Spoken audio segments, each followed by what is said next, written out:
Hi everyone. Welcome to Unit 2, Theorizing the Political Course, ESO 11 Political Ideas and Ideologies. Objectives of this course is to discuss the various approaches to studying political phenomena, distinguish between empirical and political theory, examine as to how far political science is an autonomous discipline, comment on the relevance of traditional political thought including classics, and finally, discuss the new science of politics. Without trying to attempt a precise definition of the nature and scope of political science, one might say that there is a broad view and a narrow view of politics and political phenomena. The one placing its main emphasis on political functions and treating politics as a process or a type of activity, and the other on political structures and orienting itself towards various types of political institutions. Aristotle was clearly taking a broad view of politics, when he searched for it not only in the state, but also in the family, the corporation, the association or the church, whereas the discussion of politics in the subsequent centuries was limited, by and large, to its narrow view, which interpreted politics as the study of the political and governmental subsystems of society. We find the contemporary writers, like Caton, once again breaking away from this narrow view and emphasizing the phenomenal struggle for control as their central concern. The traditional or the historical approach to political science is best represented by George H. Sabine. Sabine proceeds with his definition of political science in a very practical manner. He suggests that we include in political science all those subjects which have been the major themes of discussion in the writings of well-known political philosophers: Plato, Aristotle, Hobbes, Locke, Rousseau, Bentham, Mill, Green, Hegel, Marx, and others. In the writings of these philosophers, we may try to search out those questions which they have raised about the truth or the validity of political theories. Questions concerning goods or ideals to be realized in or through the state, meaning of freedom, why men obey the government, the sphere of government activities, meaning of equality. In addition, we may also make an inventory of questions regarding the state, the relationship between state and society and between the individual and the state. A political theory, according to Sabine, is always advanced in reference to a pretty specific situation and, therefore, reconstruction of the time, place and the circumstances in which it was produced is essential to understand it. The fact that a political theory is always rooted in a pretty specific situation does not mean that it does not have significance for the future. Great political theory excels both in the analysis of a present situation and in suggestiveness for other situations. A typical political theory includes, according to Sabine, a. Factual statements about the postures of affairs that gave rise to it, b. Statements of what may be roughly called a causal nature, and c. Statements that something ought to happen or is the right and desirable thing to have happened. Political theories, thus, constitute, according to Sabine, three elements: the factual, the causal and the valuationary. Political theories of great significance have generally been evolved during periods of stress and strain. In the known history of more than 2,500 years, there have been two periods of about 50 years each in two places of quite restricted areas where political philosophy has thrived most: 1. In Athens, in the 2nd and the 3rd quarters of the 4th century BC, when Plato and Aristotle wrote their great works, and 2. In England, between 1640 and 1690, when Hobbes, Locke and others evolved their political theories. Both these periods have been periods of great changes in the social and intellectual history of Europe. Great political theories are, thus, secreted, as Sabine would put it, in the interstices of political and social crises. They are produced, not by the crises as such, but by the reaction they leave on the minds of the thinkers. In order, therefore, to understand political theory, it is necessary to understand clearly the time, the place and the circumstances in which it has evolved. Political theories, according to Sabine, play a double role, in the sense that while they belong to the abstract world of thought, they also influence beliefs which become causes and serve as causal events in historical situations. It is also necessary to understand whether a political theory is true or false, sound or silly, valid or unreliable. This involves the question of values.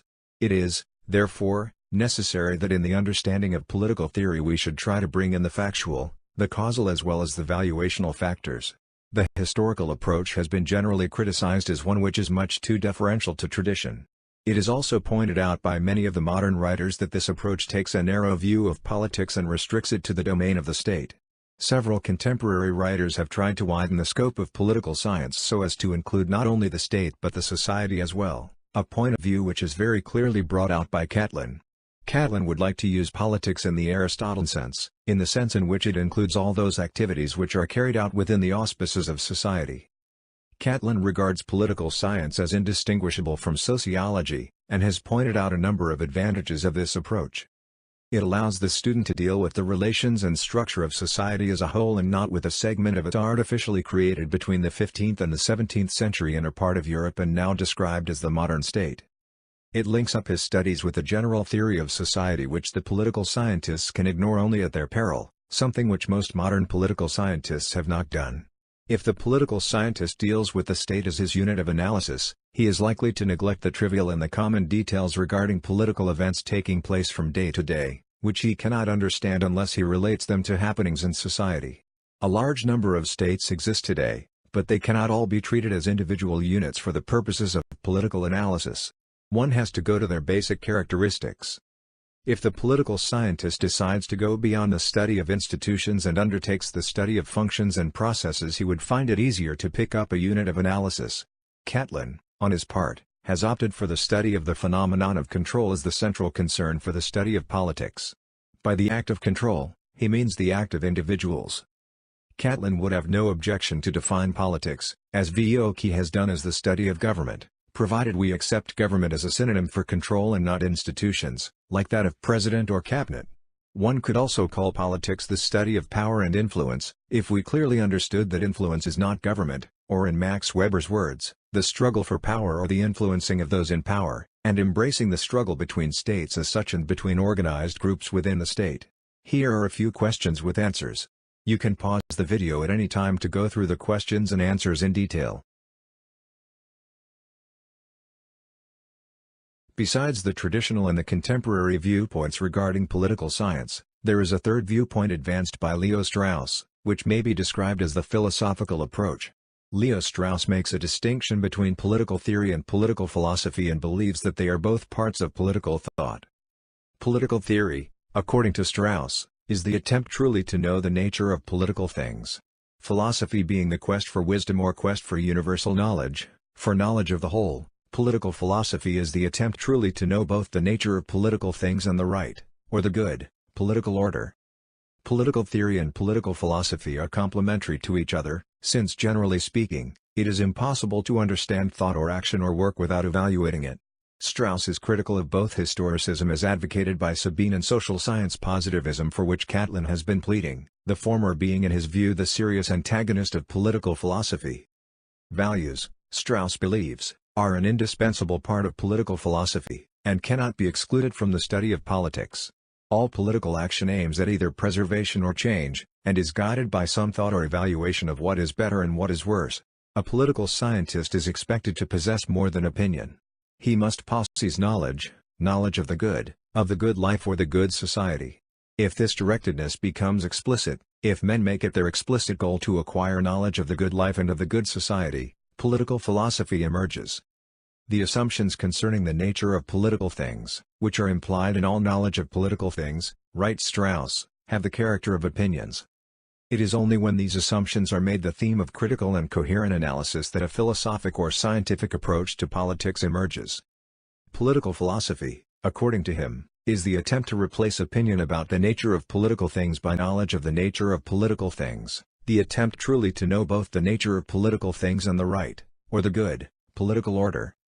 Political philosophy in the comprehensive form has been cultivated since its beginnings, almost without any interruption, till very recently when the behavioralists started raising disputes about its subject matter, methods as well as functions, and challenging its very possibility. If it is important not to allow political science to be lost in scientism or moralism, it is also important that both the scientific and the philosophic aspects of political theory should be properly understood and emphasized. We must understand what we mean by philosophy. Science has been variously described as a branch of knowledge or study dealing with a body of facts or truths systematically arranged and showing the operation of general laws. Knowledge, as of facts of principles, gained by systematic study, a branch or body of organized knowledge. A scientific approach to the study of a problem, therefore, involves two things, a. the agreement on methods, and, b. the training of the human beings in scientific work. Taking these two aspects into consideration, Friedrich would define science as a body of ordered knowledge, known to and progressively enlarged by the specialists in that field of knowledge through the use of methods which they as a group accept as workable ways for arriving at that particular kind of knowledge. Science is, thus, organized knowledge, and because there is a consistency of methods employed in the gathering of the particular knowledge of that science by various scholars, which gives it a logical coherence, scientific statements are capable of validation by other scholars. Taking the simple matter of generalization, no two sciences agree in the degree of generalization which would make them true sciences. Methods which are highly successful in the study of physics and chemistry may not be equally applicable to astronomy, but that does not take away from the scientificness of astronomy. One might argue that they are similar, at least in the sense that they both operate with precise quantitative data. Science, however, demands not only accuracy but also relevancy and adequacy of results. History has been made highly scientific during the last few decades. But the evolution of its scientific character has nothing to do with quantification. It is on the basis of a more scientific study of sources and a more critical use of the other types of evidence which has led to greater progress in the use of scientific methods in history. Friedrich makes it very clear that, neither the degree of generalization, nor the degree of quantification, are in themselves absolute criteria of scientific progress, but must be evaluated in relation to the material in hand and to be assessed. He quotes Aristotle with approval when he describes it as the mark of an educated man to look for precision in each class of things just so far as the nature of the subject admits. Here is a question with answer. You can pause the video at any time to go through them in detail. The close identification of political science with either science or philosophy raises, in the opinion of Norman Jacobson, another kind of danger, the danger of political theory ending up in some kind of scientism or moralism. Jacobson has tried to make it clear that political science is neither scientism nor moralism, neither completely identified with science nor with morality, but separate from both of them and maintaining an identity of its own. Those who try to mold political science in the perfect image of science and try to apply methods and procedures of science to it do not always understand what science means. Jacobson is of the view that contemporary political scientists are trying to make of political science anything but political science. It would seem, he writes, that politics is psychology, or it is sociology, that it is moral philosophy or theology, that it is almost anything but politics. Politics, in his view, is a special kind of intellectual activity. There is no harm in trying to pursue it more effectively by drawing upon the best that fields of inquiry and other disciplines have to offer, but this should be done only so far as it helps us in better understanding of politics. If science is taken out of political theory, it might become a worthless ethical residue. If philosophy is taken out of it, it might be reduced to mere methodology. Those who emphasize either the scientific or the philosophical character of political science to the extent of identifying political science with one or the other, may be good advocates of scientism or moralism, but they certainly lack in a sense of commitment to political science itself. While several approaches to political science have been advocated from time to time, and many of them have often coexisted simultaneously, they might be broadly divided into two categories: the empirical analytical or the scientific behavioral approach on one side and the legal historical or the normative philosophical approach on the other. Each of these two approaches has been mainly demarcated from the other by the emphasis it lays on facts as against values or on values as against facts. Two opposing positions are taken up in this respect by those who have been described by Robert Dahl as empirical theorists and trans-empirical theorists.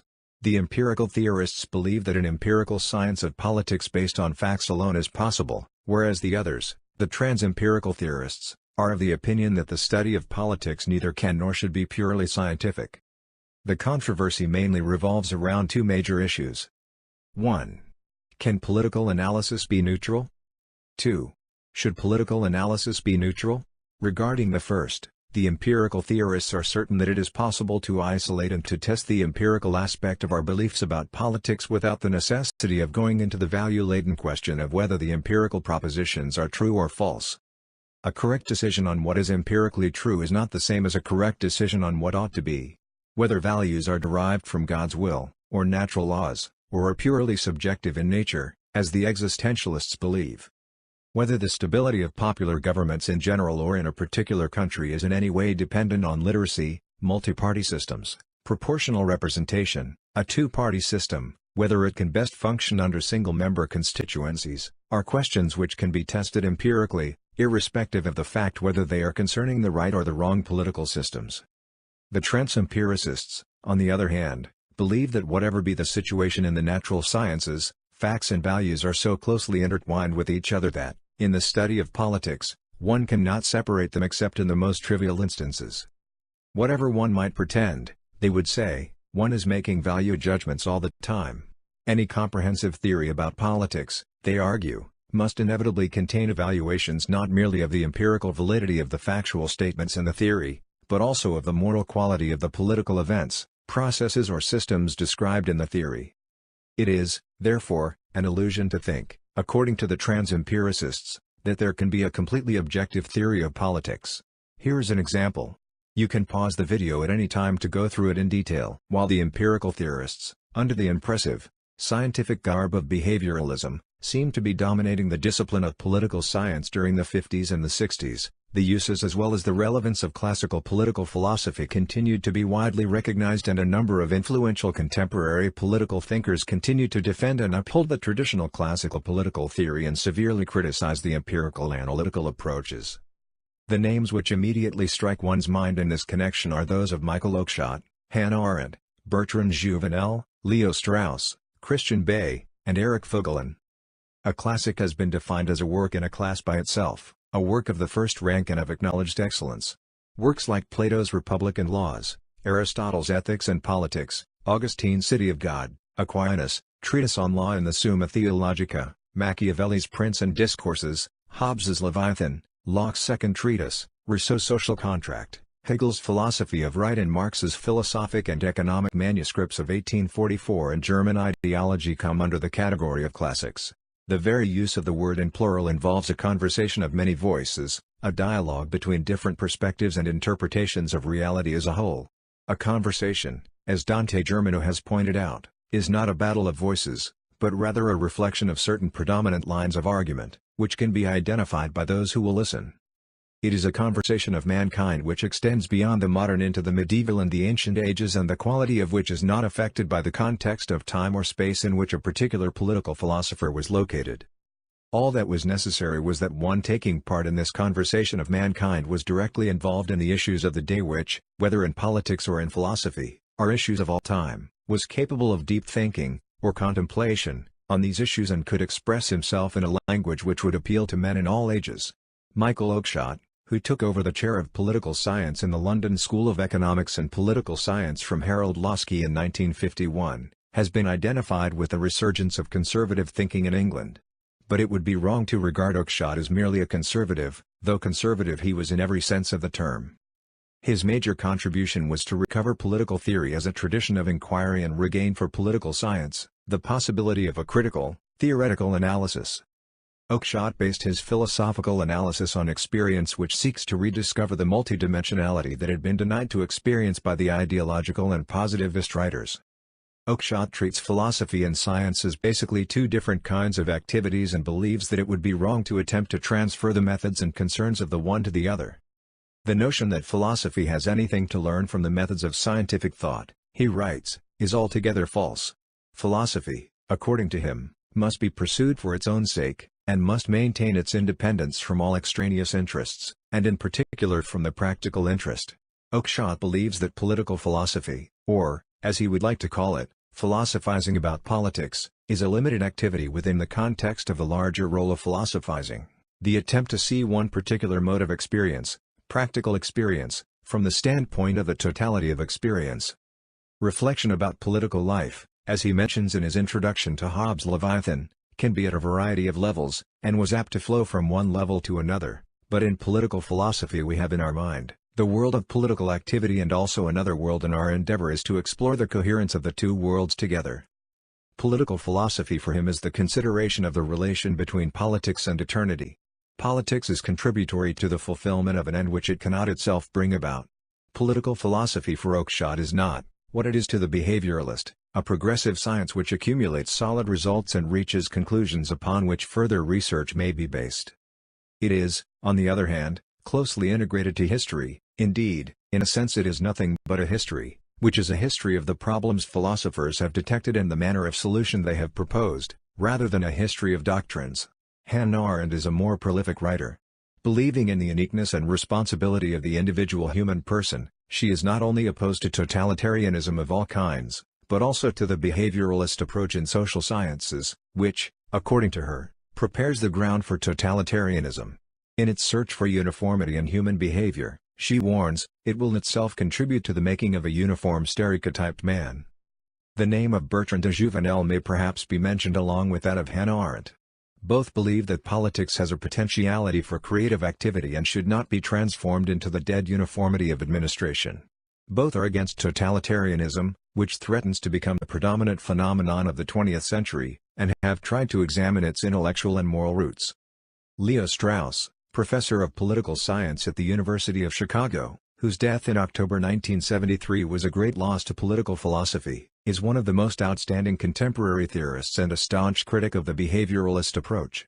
His impact on American philosophy and political science has been very great. In Chicago, there are a large number of political scientists who regard it their privilege to be considered his disciples. Here are a few questions with answers. You can pause the video at any time to go through the questions and answers in detail. Views of Eric Voegelin.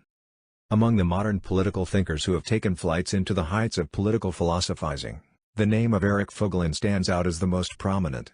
Voegelin is strongly of the view that we never had the materials available and the intellectual climate suitable for great advances in theoretical analysis, as now.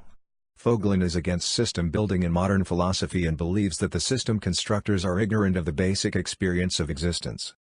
It is the duty of the political theorist, according to Voegelin, to empirically examine, and critically evaluate, man's experiences through history with a view to seeking the light which they shed upon his own search for truth about order in human society, a task which was superbly done by the Greek philosophers and the Christian theologians.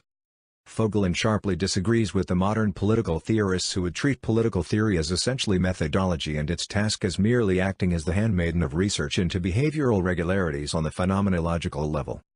The task of political theory, according to Voegelin, is to elaborate empirically and critically the problems of order which derive from philosophical anthropology as part of a general ontology. Views of Christian Bay. He agreed with David Easton's definition of politics as consisting of all the processes by which public values are promoted and distributed by means of power and authority, but objected to a virtual absence in such a definition of any reference to the relatedness of politics to human needs and problems. We should not mistake the political horizon we encounter in this research for the whole realm of the political. There is too much that gets lost when attention is focused on what we can readily measure by the standard kinds of sociological techniques, individual meanings of political commitments. For example, he was critical of the prevailing tendency in current research of not trying to relate behavioral data meaningfully to normative theories of democracy. He quoted in this connection the painstaking analysis of political behavior with an astonishingly superficial attempt at bringing their data to bear on democratic theory that Barrelson, Lazarsfeld and McPhee had made when they concluded that the American system of democracy does meet certain requirements for a going political organization and that it often works with distinction. Views of Christian Bay. It was even more shocking for Bay to find a highly respected writer like S.M. Lipset cheerfully claiming that democracy is the good society itself in operation, or that the give and take of a free society's internal struggles was the best man could hope for on this earth. Quoting a few more examples, he wrote, "Determined to utilize the available arsenals of sociological techniques, this line of research has stressed the phenomena that can be weighed and counted to the exclusion of more diffuse and elusive aspects of politics. In their desire to be scientific, these investigators have shied away from normative inquiry to such an extent that they unblushingly relate their fine empirical work to the crudest notions of, and assumptions about, democracy, either as an end in itself or as a means to even vaguer conceptions of human wants."